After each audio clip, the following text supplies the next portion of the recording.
ప్రభు నామానికి మహిమ కలుగును గాక. కూడి వచ్చిన సంఘం అందరికీ హృదయపూర్వక వందనాలు చెల్లిస్తా ఉన్నాను.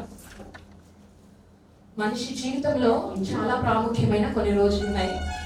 ఒకటి, మనము పుట్టినరోజు సంబరం చేసుకునే తల్లిదండ్రులు, కానీ ఆత్మీయంగా పుట్టినరోజు యేసుక్రీస్తు ప్రభు వారిని సొంత రక్షకుడిగా అంగీకరించిన ఆ రోజుని ఎప్పుడూ ఎవరూ మర్చిపోలేరు. ఎందుకంటే ఆయన ప్రేమను తెలుసుకున్న ఆ రోజు మధురమైన రోజు, మర్చిపోలేని రోజు. కాబట్టి అదొక ఫస్ట్ డే. అయితే సెకండ్, భవిష్యత్తు ఎలా ఉంటుందో తర్వాత నిర్ణయించేది ఏంటంటే మనం ఎవరిని పెళ్లి చేసుకుంటామో వాళ్ళని అన్నారు కదండి.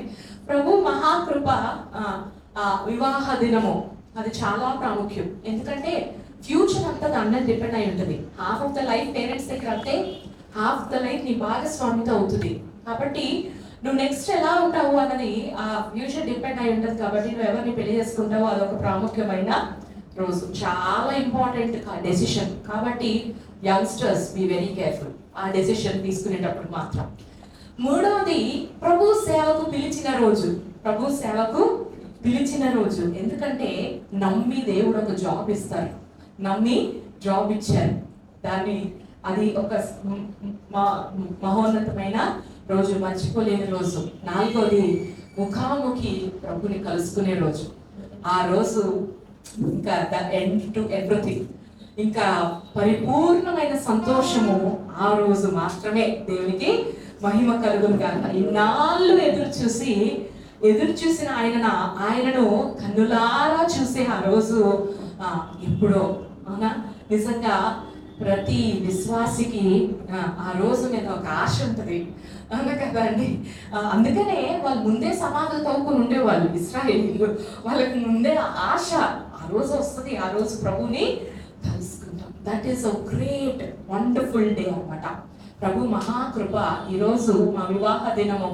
వివాహమై 21 సంవత్సరములు అయిపోయాయి. 22nd ఇయర్లోకి దేవుడు అడుగు పెట్టడానికి దేవుడు కృప చూపించారు. ఆల్ ది ఇయర్స్ త్రూ ఏది కష్టమైనవి కాదు. యేసయ్య ప్రేమను తెలుసుకున్న రోజు ఆ రోజు సంతోషం, కానీ వెంబడించడం కష్టమే. పెళ్లి చేసుకున్న రోజు ఆ రోజు సంతోషం, కానీ రాక తప్పవు. భార్యాభర్తలు అన్నాక ఏవో ఒక చిన్న మనస్పర్ధలు బట్ స్టిల్ ఎంత బ్యూటిఫుల్ గా కలిసి ఉంటాం అన్నదే ఇంపార్టెంట్. ఎంత అల్లరి చేసుకుంటాం కాదు, ఎంత బ్యూటిఫుల్ గా కలిసి ఉంటాం అన్నది ఇంపార్టెంట్. తర్వాత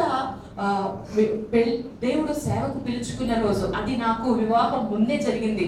దాన్ని బట్టి నేను చాలా సంతోషిస్తా ఉంటాను. దేవుడు నన్ను సేవకు వెలుగుగా ఉండడానికి పిలుచుకున్నారు. దాన్ని బట్టి దేవునికి మహిమ కలుగును గాక. తర్వాత ఎప్పుడు వస్తుందో తెలియదు, ఆ రోజు కోసం ఎదురు చూస్తా ఉన్నాను. దేవునికి మహిమ కలుగును గాక. సంఘం అంతటిని ప్రిపేర్ చేయడానికి దేవుడు అప్పగించిన ఈ బాధ్యతను బట్టి ప్రభువుని మహిమపరుస్తా ఉన్నాను. దేవుడు ప్రేమించి ఇచ్చిన ఇద్దరు బిడ్డలను బట్టి ప్రభుని స్తుతిస్తా ఉన్నాను. మా ఆత్మీయ బిడ్డలు అందరిని బట్టి అందరూ వచ్చి మమ్మీ మమ్మీ అమ్మ అమ్మ అంటే ఎంత సంతోషం అనిపిస్తూ ఉంటుందో. దేవుడు ఇంతమంది ఆత్మీయ బిడ్డలను ఇచ్చినందుకు దేవునికి వందనాలు చెల్లిస్తా ఉన్నానండి. దేవుడు ఇచ్చిన ఈ మంచి దినమున దేవుని ఆరాధించడానికి, వర్తమానం పంచుకోవడానికి ఈ దేవుడు ఇచ్చిన అవకాశాన్ని బట్టి దేవునికి మహిమ చెల్లిస్తా ఉన్నానండి. తలను వంచుకుందాం, చిన్న మాట ప్రార్థన చేసుకుందాం. పరిశుద్ధుడా మా తండ్రి, మీకు వందనాలు స్తోత్రములు చెల్లిస్తున్నాం ప్రభా. ఇంతవరకు నాయన మీరు ఇచ్చిన మహాభాగ్యమును బట్టి వందనాలు. అన్ని రోజులు అద్భుతంగా మీరు నడిపించిన విధానము ఎంత ఆశ్చర్యము. యేసయ్య మీకు వందనాలు చెల్లిస్తున్నాం. మీ ప్రేమ అమూల్యమైనది యేసయ్య మీకు వందనాలు. ఆ ప్రేమను స్మరించుకుంటూ ఇదిగో నాయన మిమ్మల్ని ఆరాధించడం కొరకు అయ్యా మేమందరము సమకూడమయ్యా. మిమ్మల్ని ఆరాధించడానికి వచ్చామయ్యా, మిమ్మల్ని పూజించడానికి వచ్చామయ్యా, మనస్ఫూర్తిగా మిమ్మల్ని పూజించడానికి వచ్చాం. You are a great Lord, Almighty God in our lives, Father. దేవా మీకు స్తోత్రములు చెల్లిస్తున్నాం ప్రభా. అయ్యా మీకు వందనాలు. నిజంగా మీ దాసుని బట్టి వందనాలు చెల్లిస్తున్నాం. ఆ జీవితంలో నాయన అయ్యా మీ దాసుని అనుగ్రహించినందుకు కృతజ్ఞతాస్తుతులు చెల్లిస్తూ దేవా తండ్రి, ఈ దినము మిమ్మల్ని ఆరాధించుటకు మీ కృప ఆయన మా అందరి ఎడలా విస్తరింపజేయమని, మా మనస్సులు మీ మీద కేంద్రీకృతం చేసి మిమ్మల్ని ఘనపరచు భాగ్యమును దయచేయమని యేసయ్య నామములో అడిగి వేడుకొనుచున్నాం తండ్రి. ఆమేన్. ప్రైజ్ ది లార్డ్ అండి. దేవుని నామానికి మహిమ కలుగును గాక. మొదటి రాజులు 19వ అధ్యాయంలో ఏలియా గారు ఎలీషా గారు మంచి డ్యూయో, అవునా? ఇద్దరు ఏకీభవించి భూమి మీద నడవటం చాలా కష్టం. అలాంటిది ఒక గురు శిష్యులు అనుబంధంతో వాళ్ళు కలిసి ముందుకి సాగారు. ఏలియా ఎలీషా ఇద్దరు ఒక మంచిగా కొనసాగి దేవుని సేవ చేసిన మంచి భక్తులు. ఏలియా గారు 19వ అధ్యాయం స్టార్టింగ్ లో చూస్తే చాలా డిప్రెషన్ తో కనిపిస్తాడు. చాలా డిప్రెస్ అయిపోయి ఉంటాడు. ఎందుకంటే యెజబెలు చంపేస్తానని వార్నింగ్ ఇచ్చింది అనమాట. అందుకని దాక్కుని ఆ స్థితిలో నుంచి దేవుడు ఏం చెప్తారంటే, ఏలియా నీ లేచి ఎలీషాని బలపరచమని, ఇంకా నెక్స్ట్ సేవకుని సిద్ధపరచమని ప్రిపేర్ చేస్తూ ఉంటారనమాట. దేవుని సేవలో ఇది ఒక ప్రాముఖ్యమైన ఘట్టము.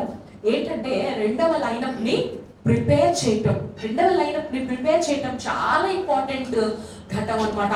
అయితే ఏలియా గారు ఆ ఘట్టంలోకి వెళ్తా ఉన్నాడు. ఆ ఘట్టంలోనికి వెళ్తూ ఉన్నప్పుడు ఎలీషా గారు ఆరాధించిన విధానాన్ని చూద్దాం. చూడండి, 19వ వచనం చదువుకుందాం. ఏలియా చెట్టు నుండి పోయిన తర్వాత అతనికి షాపాతు కుమారుడైన ఎలీషా కనబడను. అతడు తన ముందరనున్న 12 అరకల ఎడ్ల చేత దుక్కి దున్నించు 12వ అరక తాను తోలుచుండెను. ఏలియా అతని చేరబోయి తన దుప్పటి అతని మీద వేయగా.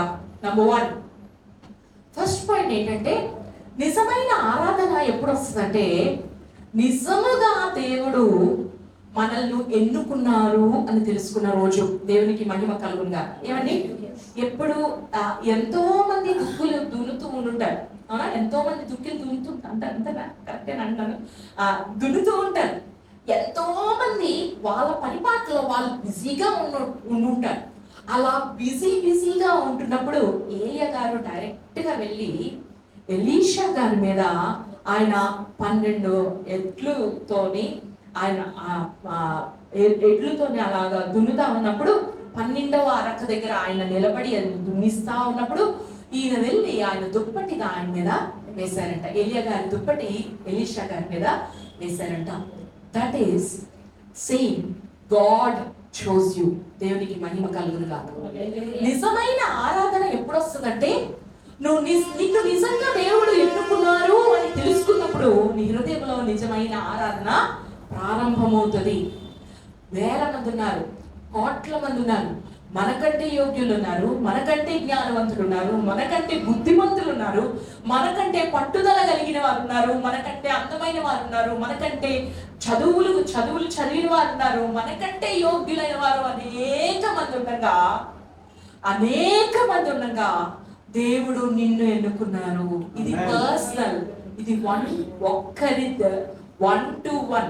God never chooses in a group. ఒక గుంపులో దేవుడు ఎన్నుకోరు, దేవుడు ఇండివిజువల్గా ఎన్నుకుంటారు.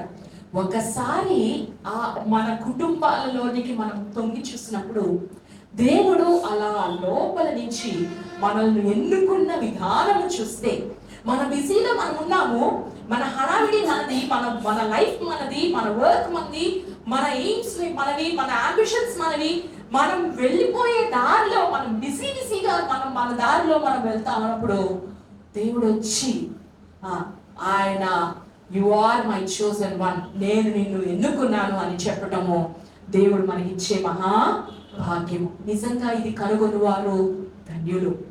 దేవుణ్ణి మనం ఏర్పరచుకోలేదు, దేవుడు మనల్ని, మీరు నన్ను ఏర్పరచుకోలేదు, నేనే మిమ్మల్ని ఏర్పరచుకున్నాను. దేవుడు నిన్ను ఏర్పరచుకున్నాను అన్న సంగతి నీకు ఎప్పుడైతే ఇక్కడ తెలియడం కాదు, ఇక్కడి వరకు వెళ్తుందో, హార్ట్ లో అర్థమైపోతుందో, దేవుడు నన్ను ఎన్నుకున్నారండి, స్పెషల్ గా ఉండడానికి దేవుడు నన్ను ఎన్నుకున్నారండి, దేవుడు నన్ను ప్రేమించి నన్ను ఎన్నుకున్నారండి అని ఎప్పుడైతే అర్థమవుతుందో, కృతజ్ఞతతో కన్నీరు పారకుండా ఉండనే ఉండవు. తర్వాత చూడండి ఆయన ఏం చేశాడో. 20వ వచనంలో, అతడు ఎడ్లను విడిచి ఏలియా వెంట పరుగెత్తి, నేను పోయి నా తల్లిదండ్రులను ముద్దు పెట్టుకొని తిరిగి వచ్చి నిన్ను వెంబడించేదనని చెప్పి అతన్ని సెలవడగగా, అతడు పోయి రమ్ము, నా వలన నీకు నిర్బంధము లేదని చెప్పాను. ఏమన్నాడండి? తర్వాత ఆయన నెక్స్ట్ వెంటనే చేసిన పని ఏంటంటే, ఎడ్లను విడిచిపెట్టేశాడంట, ఏలియా వెంట పరుగు పెట్టాడంట. పరుగు పెట్టాడంట. అవునా కదండి? యేసయ్య ఎప్పుడైతే మనల్ని ఎన్నుకున్నారు అని మనకు అర్థమవుతుందో హృదయంలో ఆరాధన ప్రారంభమవుతుంది. ఆ తర్వాత మనం చేయవలసింది ఏంటంటే, మనల్ని ఆపేదేంటో అది విడిచిపెట్టి ఆయన వెంట పరుగు పెట్టాలి. అది నిజమైన ఆరాధన. ఆరాధన ఇక్కడ పాడే 2 పాటలు కానే కాదు, ఇక్కడ గడిపే ఒక పావు గంట కానే కాదు. ఆరాధన 6 రోజులు మనం ప్రభు వెంట నడిచిన విధానము.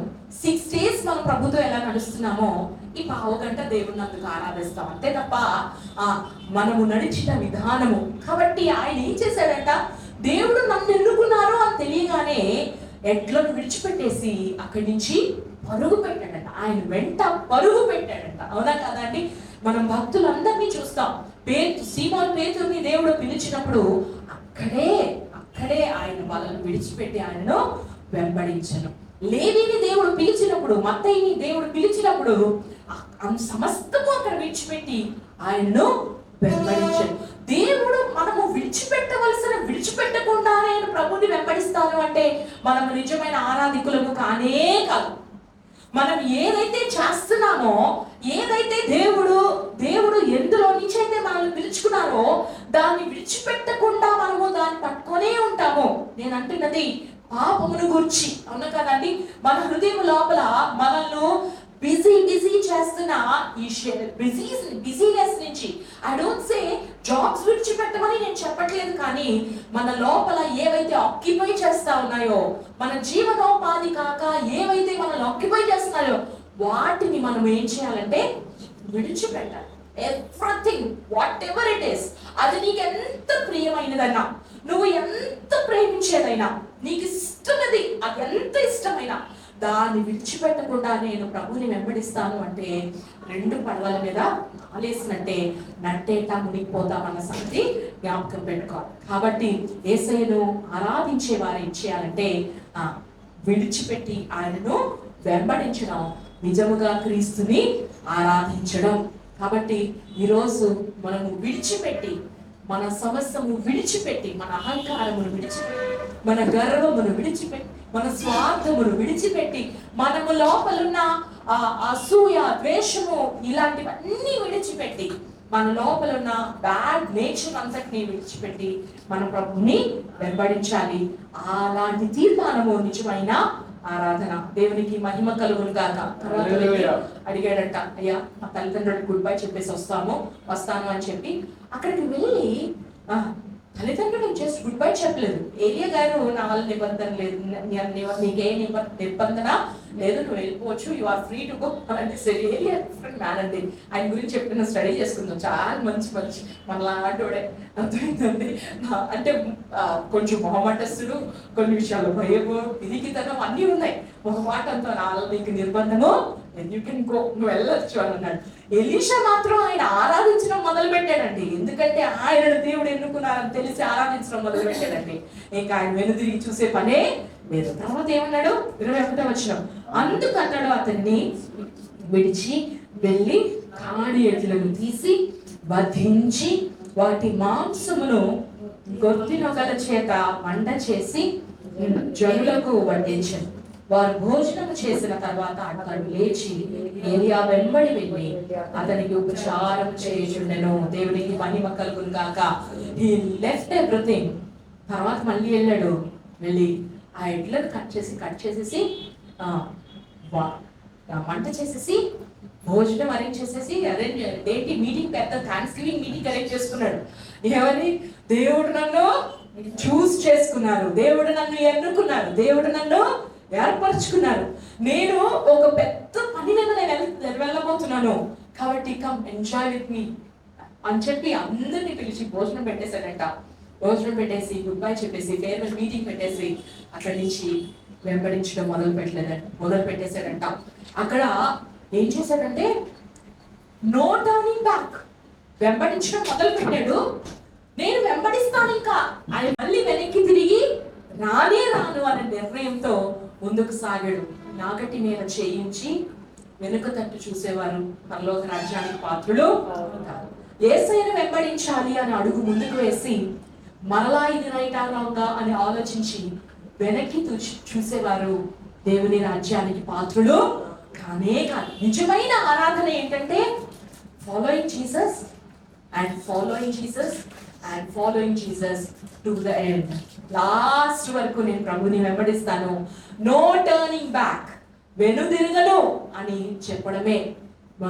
లోకమును ప్రేమించి లోతు భార్య వెనక్కి తిరిగి ఏమైందంటే స్తంభమైంది. ఈ రోజుకి బ్యాడ్ ఎగ్జాంపుల్ కి మాదిరిగా నిలబడింది. అన్న కదండి, నిజముగా ఆరాధించే వాళ్ళంట యేసయ్యను వెంబడించడానికి ఇష్టపడతారంట, వెంబడిస్తూనే ఉంటారంట. ప్రాణం పోయినా పర్వాలేదు నేను వెంబడిస్తాను అని చెప్తారంట. దేవుడికి మహిమ కలుగును గాక. అనేక మంది మిషనరీస్ అలాంటి పరిచర్యే చేశారు. దేవా, నువ్వు నన్ను ఎక్కడికి పంపుతావో అక్కడికి పంపు అని చెప్పారు. హడ్సన్ టైలర్ గారు అన్నారంట, నువ్వు నన్ను ఎక్కడ నాకు కొంతమంది మనుషులను ఇవ్వండి, రోడ్లు అన్ని బాగున్న దగ్గరికి వెళ్ళే వాళ్ళని కాదు, ఏమీ లేకపోయినా పర్వాలేదు అనే వాళ్ళు నా దగ్గరికి పంపండి అని అన్నాడంట. అలాంటి వాళ్ళే దేవుణ్ణి వెంబడించగలరు అని చెప్పారంట.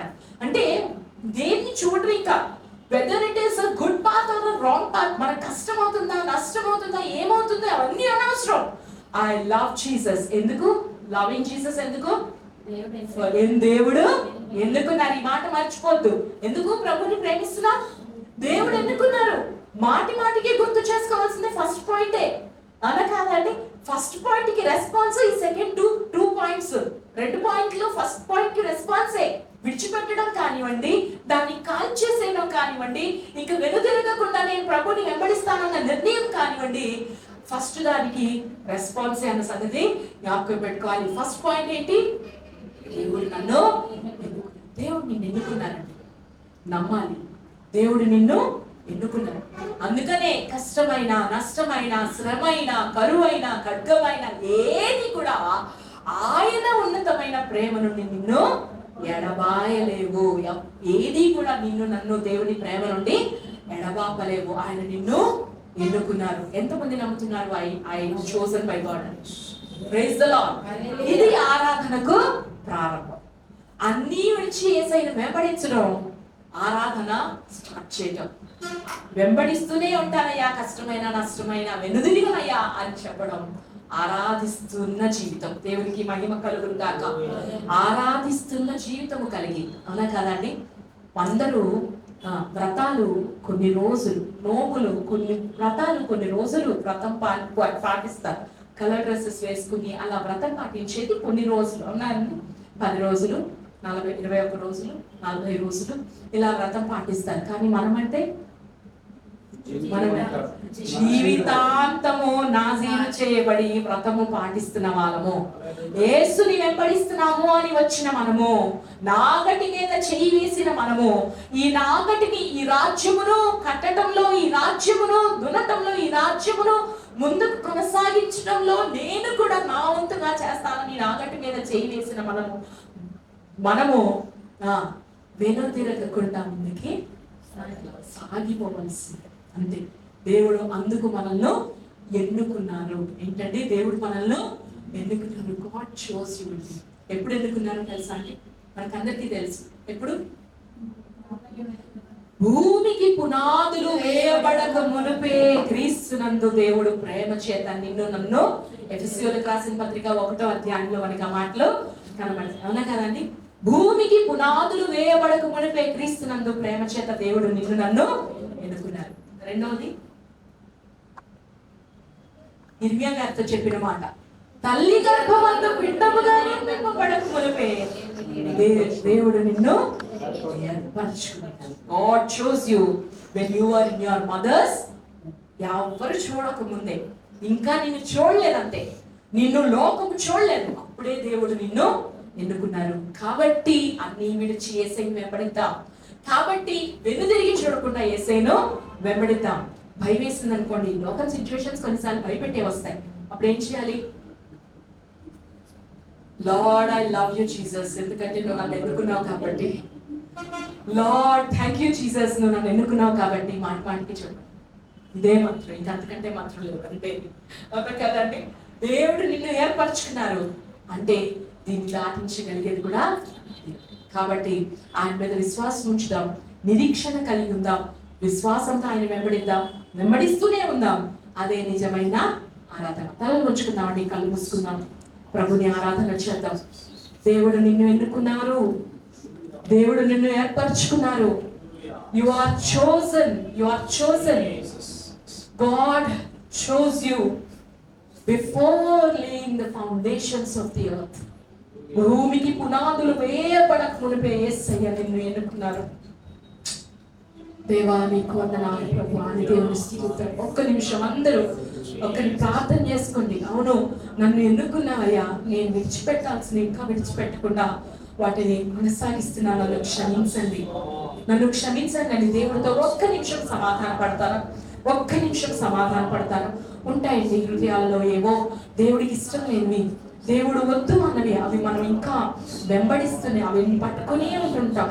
వాటిని యేసయ్యా నన్ను క్షమించండి అని ప్రభుని అడుగుదామా?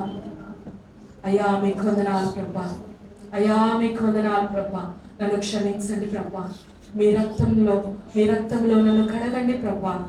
అయ్యా మీకు వందనాలు ప్రభా, మీకు వందనాలు ప్రభా, యేసయ్యా నీకు వందనాలు, నన్ను క్షమించండి ప్రభా.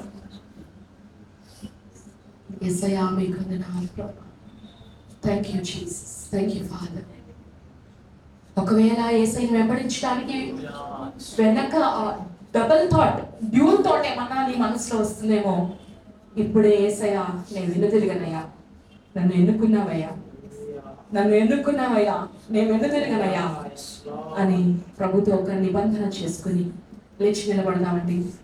దేవుడు నన్ను ఎన్నుకున్నందుకు దేవుని స్తుతించి ఆరాధన చేద్దాం. ప్రభుని మనకు అయ్యా మీకు స్తోత్రములు చెల్లిస్తున్నాం ప్రభా.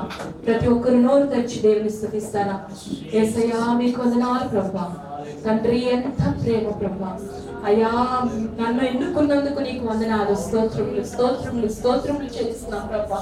దేవా మీ కృపను బట్టి నన్ను ఎన్నుకున్నారు అయ్యా, అనాదిలో మీ సంకల్పాన్ని బట్టి నన్ను ఎన్నుకున్నారు ప్రభా, నన్ను ఏర్పరచుకున్నారు ప్రభా. మీకు వందనాలు ప్రభా. అయ్యా మీకు స్తోత్రములు చెల్లిస్తున్నాం.